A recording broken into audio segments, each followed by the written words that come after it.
யெகோவா இடி பிரேட்டின் வழியாக தேவநாமம் மகிமைப்படுவதாக. உங்களையும் வெல்கம் பண்றேன். பிரியமானவர்களே, நிறைய நேரங்கள்ல நாம ஆண்டவரிடம் நிறைய காரியங்கள் கேட்கிறோம். அதுல சில காரியங்கள் கிடைக்கும், சிலவை கிடைக்காது. கிடைக்கும் போது சந்தோஷப்படுறோம். அதே டைம் கிடைக்கலன்னா இவ்வளவு கேட்டும் ஆண்டவர் எனக்கு தரலையே, எவ்வளவு ஜெபித்தேன், ஏன்னா அது எனக்கு ரொம்ப தேவையான ஒன்று அப்படின்னு நினைக்கிறோம். அது மட்டுமல்ல, நமது பிரச்சனைகள் பாடுகள் எல்லாமே நல்லா யோசிச்சு பாருங்க, அது ஏதேனும் ஒரு குறைவினால் தான். பிலிப்பியர் 4:11 பார்க்கும்போது, என் குறைச்சலினால் நான் இப்படி சொல்லுகிறதில்லை, ஏனெனில் நான் எந்த நிலைமையில் இருந்தாலும் மன ரம்யமாய் இருக்க கற்றுக்கொண்டேன் அப்படின்னு சொல்லப்பட்டுள்ளது.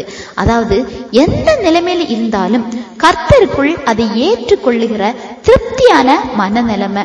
வேற வழி இல்லாம அட்ஜஸ்ட் பண்றது கிடையாது, திருப்தியான ஒரு மனநிலைமை.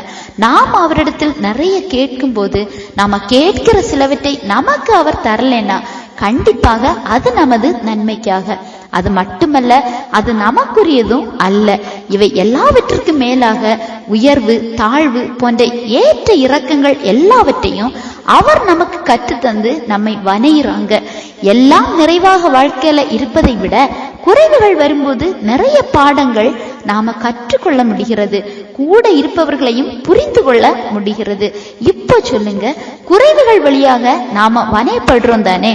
எனவே ஏதேனும் குறைவுகள் உங்களுக்கு காணப்பட்டா ஒடுங்கி போகாதீங்க.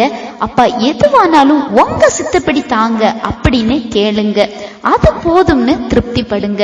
எந்த நிலைமையிலையும் கர்த்தருக்குள்ள பவுலை போல மன ரம்யமா இருக்க கற்றுக்கொள்ளுங்க. இந்த செய்தி உங்களுக்கு பிரயோஜனமா இருக்கும் நம்புறேன். ஆண்டவர் தாமே உங்களை ஆசீர்வதிப்பாராக.